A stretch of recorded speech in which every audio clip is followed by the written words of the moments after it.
I'm just waiting for some more people to show up. I appreciate you stopping by.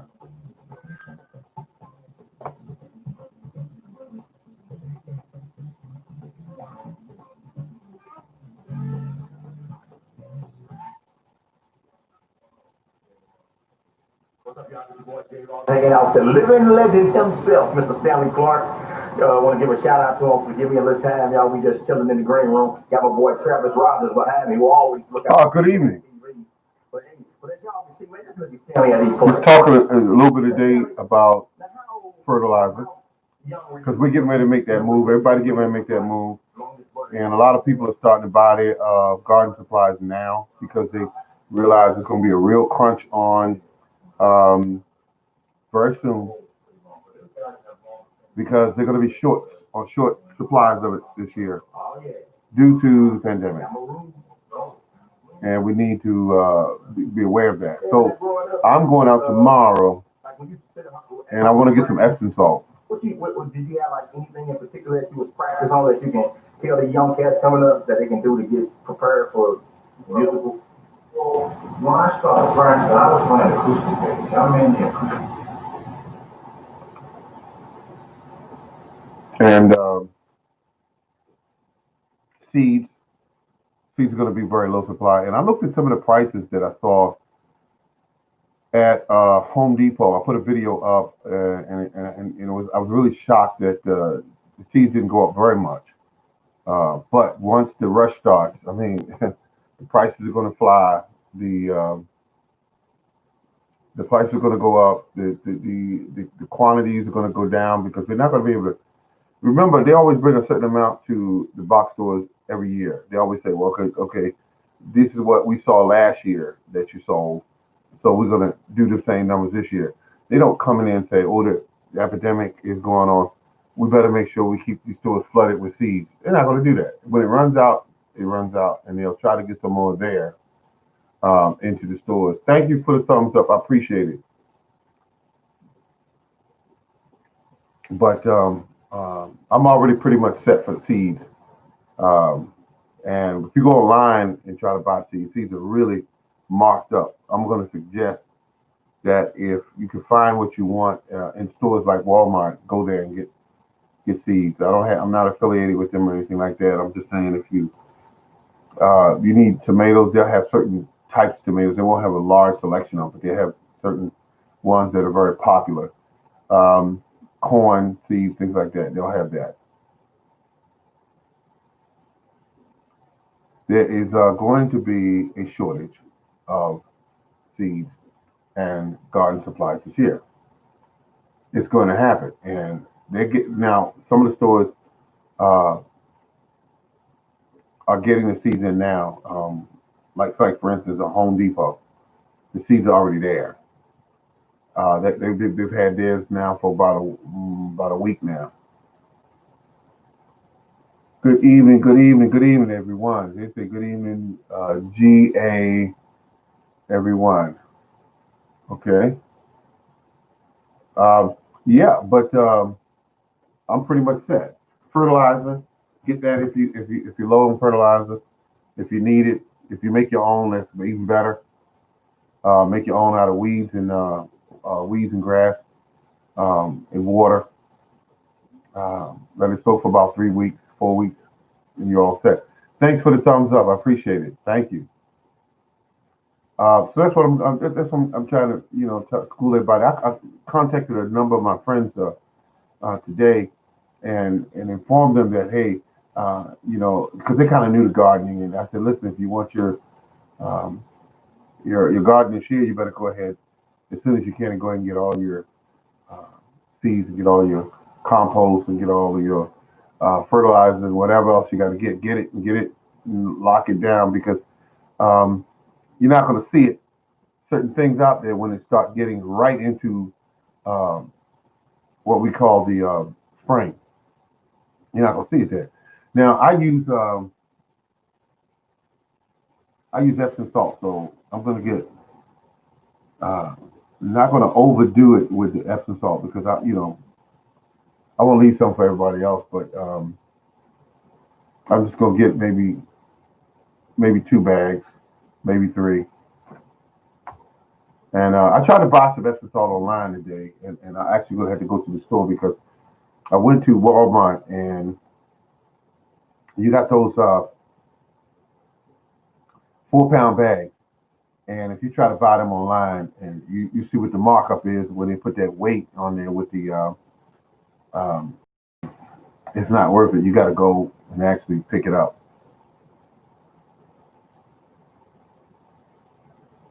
And this is all the Epsom salt I have. This is it.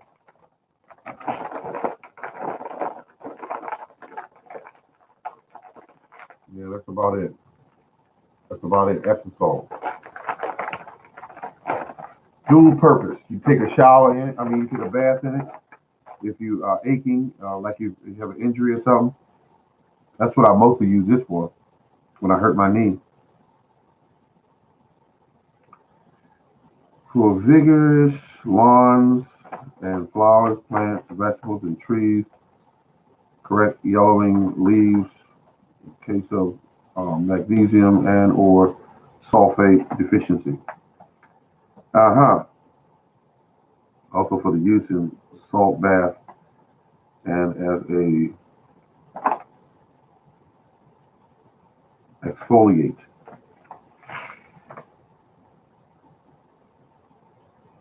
They recommend it for this is 1 tablespoon per 1 gallon of water monthly. Oh, that's not a lot. You can actually get you could actually probably do 1 bag and you'll be set for the whole year. Because they're talking about 1 tablespoon per gallon, which I knew that, but it's just refreshing to see that. I think it's been a while since I've gotten that information, but yeah, absolutely. And I always use everything organic. I mean, everything organic. Good evening, everyone. Good evening. Good evening. Yeah. Let's see. Powerful, very bitter laxative. I know you're right about that. I know you're right about that. You cannot take that as a laxative and go to work. You cannot do it. You will have a very interesting day.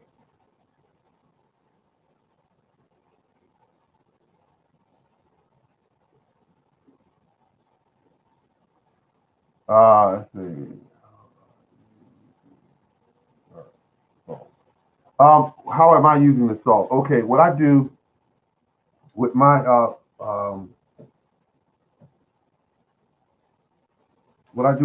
Epsom salt is I make a soil mix and I add it to the soil mix. And that's what I do. I add it to my soil mix and I grow my plants. And when I put them in the ground or on top of the ground, because I'm going to use uh, I'm gonna grow most of my items in mounds, and so I will add a bit more at that time. But when it comes to watering my plants, I do a fertilizer mix that I made with grass and weeds, and I'll add maybe a teaspoon to that gallon of liquid, and I'll water the around the base of the plant and also the foliage, and I will get nothing but straight growth. I mean, I grew some. Here's the thing about it. I don't worry about growing everything really big. I like growing things that are high quality. Um, and you know, that being said, um, very, very, very. Oh, I gotta say it again. Very sweet tomatoes. Excellently. I mean, sweet and corn that is so sweet you can eat it. Good evening. Good evening. Good evening, Miss Norman. Very, very sweet corn. You can eat it raw right there in the field or right there in your garden. And I have done that before. I was worried about people looking at me, but there's nothing they would have saw but a man standing in the field eating corn without cooking it. But it was so good. It was just so good. And it was creamy, and to me, it was creamy. It was sweet. It was firm. Um, and I kept wondering, would I get sick from eating corn that has not been cooked?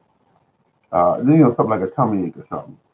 And I didn't get one, and then I took some of the corn indoors later, and I had fish, corn, mashed potatoes with gravy. And I'm gonna tell you the best thing on there was I cooked the corn. And I did do the corn on a grill in the husk. Left it in the husk, put it on the grill, and it got super sweet, and I enjoyed it. The corn that I like that it was a gardener that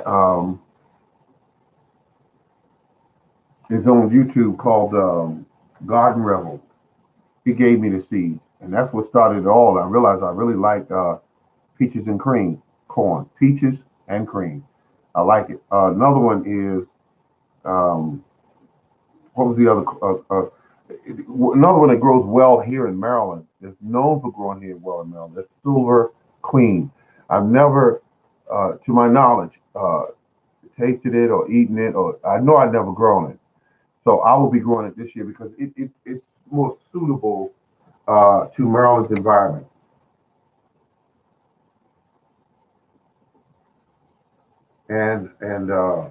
So I mean, I had the corn growing one year, really, really nice. I had it growing really, really nice, and I didn't do anything but just enjoy it. We have raccoons in our area, so you got to be careful with corn with that. They'll reach up, pull the stalk down, cut it loose, take the cob with them, and leave it in your neighbor's garage when they finish eating it. And or not, maybe not that. So you got rats that'll do that. Rats that will do that. Pull a corn, cut it off, and take it with them. Take it in there and feed it to its little pups, and along with themselves, and just eat it up and leave the corn cobs in there. And your neighbor gets pissed because she knows that the corn is coming from your garden because you're the only one in the neighborhood growing corn. I'm the only one. Well, actually, I was a few years back the only gardener in my neighborhood. And then they saw what I was doing. They saw I was collecting all this extra food. I was in the street giving it away because I couldn't eat it all, and it was just growing so fast, and I was giving it away, and you know, um, I just enjoyed it. It was fun giving it away as well. But I gotta say, um, the whatever you take out of your soil, you put it back. You put it back. I mean, and I love that about myself because I actually um, found out about the weeds in the grass, and I said, "Oh my God, you mean to tell me that everything I need for my garden is actually growing right here already? I can make my own fertilizer. I can make my own fertilizer, um, and and so I saw some of the videos that were online, um, and I remember people kept saying, use comfrey, use comfrey, use comfrey. It's high in nitrogen. It's high. And I kept saying to myself, wait a minute, hold up. Why do they keep saying just that one particular weed? Um, what about the other weeds, the other very good weeds to use? Um, and when you see certain weeds, they tell you that they're good for what you want to use them for, because what they do is they're very resilient plants. You got to understand, a weed will grow in an area where there's no food at. It'll grow in a crack. It'll grow in a very poor soil, and it'll still do well. It'll send down a long taproot. Some of them, some weeds will grow, send down a long taproot. When you pull these weeds up, and you pull up a taproot that long, and it's thick around the base of that root, that plant is packed full of all kind of nutrients and minerals for your plant. So all you got to do is from your uh, extract that from the weed and give it to your plant.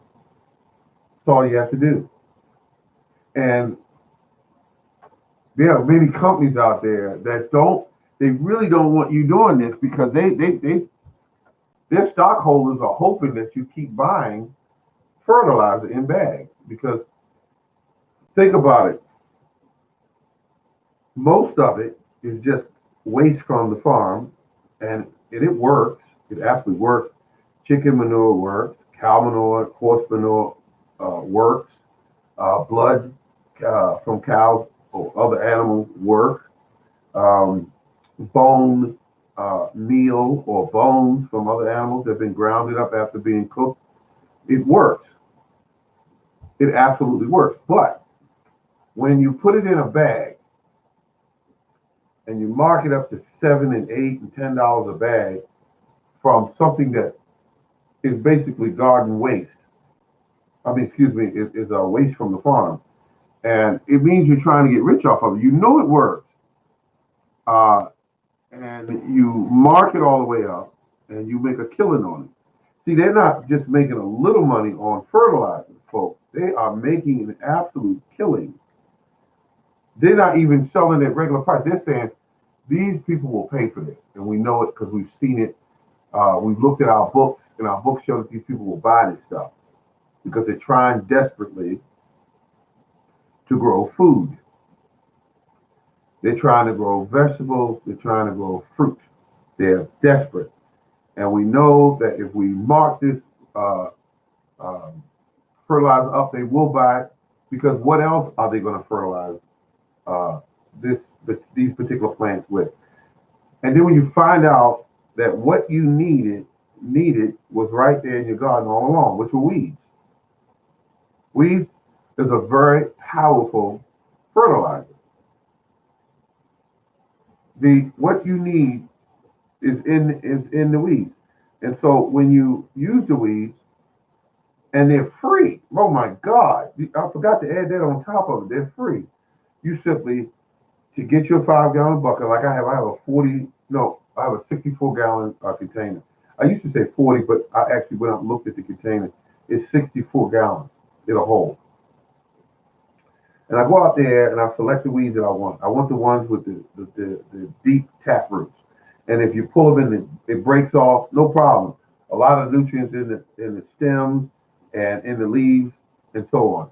So you put that in a container. You weigh it down with a brick or a dumbbell, and you fill it up with water. I like to use rainwater, and I also collect that. I have a rain system that's not a real big one. It just holds basically 100 gallons of water, and I put that rainwater in that container and allow this to rot for about 4 weeks, 3 to 4 weeks, and then I take the fertilizer and strain it, and then I dilute it by 1 part to 15 parts of water. And I pour it over the tops of my plants.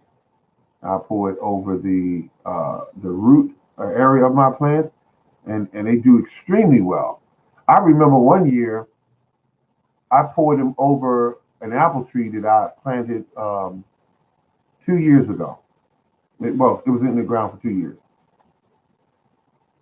and it grew, and it threw out a whole bunch of apples that year. And I remember that, never forget that. And I said, "Oh my God, uh, the weeds are performing better than the fertilizers that I was buying." Now, the only reason why I buy fertilizers than I do, if I don't feel like making weed tea, is because I'll get a 7 pound bag for $1.95 when they have the clearances. That's the only reason why I buy them. I will not pay $8, $9, and $10 for a bag of fertilizer. I'm not doing that. I did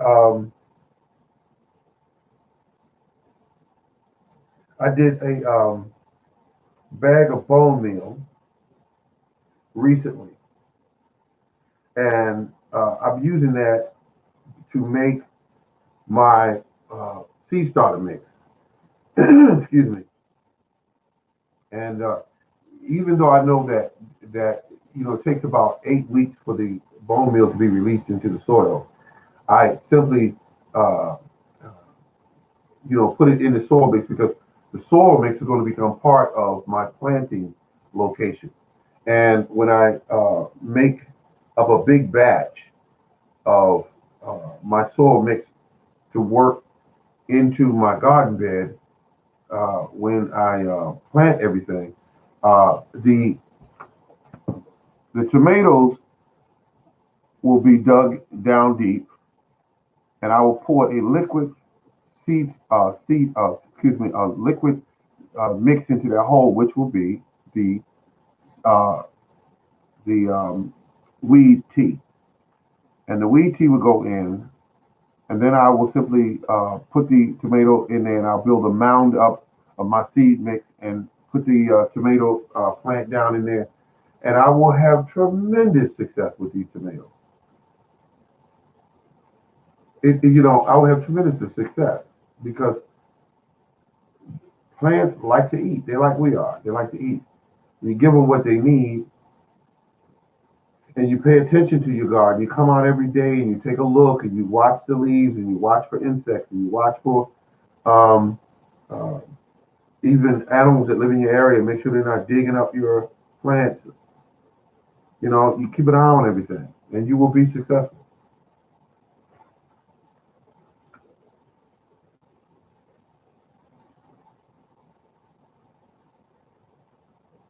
And also remember to save your seeds this year. I know you got to be tired of paying these high prices for these seeds. The great thing about saving seeds is that you get uh, the joy of growing your seeds, and then you also get the joy of the acclimate to your soil. The seeds do.